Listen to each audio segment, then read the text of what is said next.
Vamos ler comigo aqui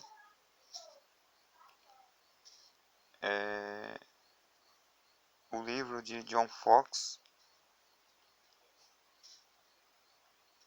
que relata a perseguição dos cristãos e outros temas. Vamos ler comigo. A perseguição aos primeiros cristãos.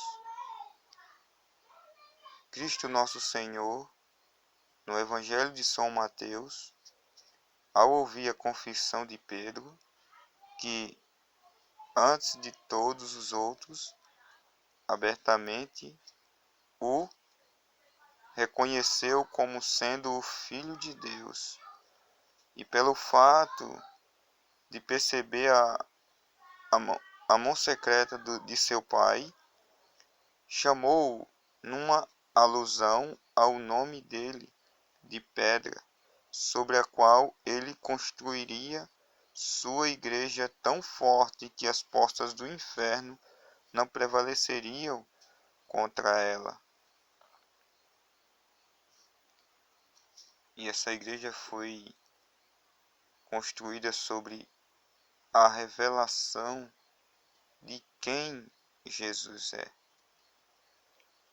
Nessas palavras, há 3 pontos dignos de nota. Primeiro, que Cristo teria uma igreja neste mundo. Segundo, que essa igreja seria fortemente combatida não apenas pelo mundo, mas também pelas forças e poderes supremos de todo o inferno. E terceiro, que essa igreja, apesar de todo o esforço do demônio e de toda a sua malícia, continuaria.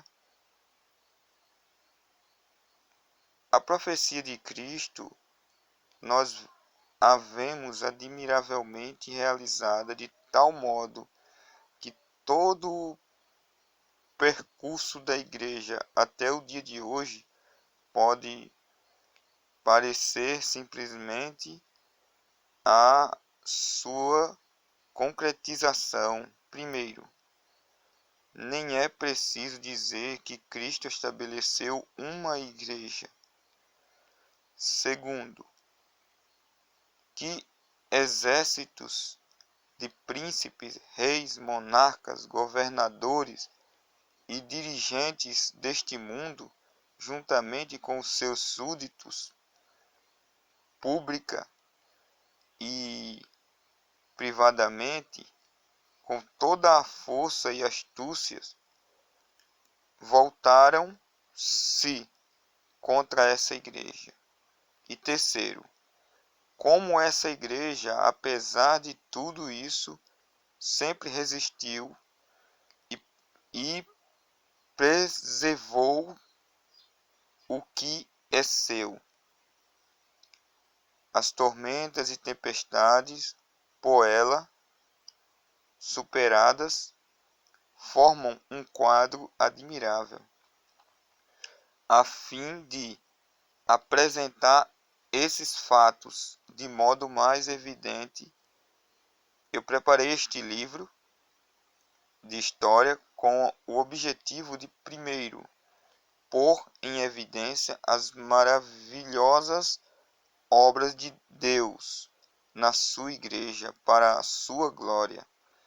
E segundo, para que mediante a continuação dos anais da igreja, publicados de tempos em tempos, mas conhecimento e experiência possam deles resultar em proveito do leitor e da edificação da fé cristã. No início da pregação de Cristo e da chegada do Evangelho, quem, senão os fariseus e escribas daquele povo que detinha a sua lei, deveria tê-lo conhecido e recebido? No entanto, quem o perseguiu e rejeitou mais do que justamente eles? Qual foi a consequência? Eles recusando Cristo como seu rei e escolhendo serem súditos de César, pelo próprio César foram com o tempo destruídos. O mesmo exemplo do irado castigo de Deus deve ser igualmente visto nos próprios romanos, pois quando Tibério César, ao tomar conhecimento por cartas de Pôncio Pilato dos feitos de Cristo, dos seus milagres, ressurreição e ascensão ao céu, e de como ele foi recebido como Deus por muitos, observe isso, tendendo o próprio imperador para essa crença, aconselhou-se ele sobre o caso com todo o Senado de Roma e propôs que Cristo fosse adorado como Deus. Os senadores, não concordando com a proposta, recusaram-na, porque, contrariando a lei dos romanos, ele foi consagrado, disseram eles, como Deus antes que o Senado de Roma o tivesse aprovado por decreto.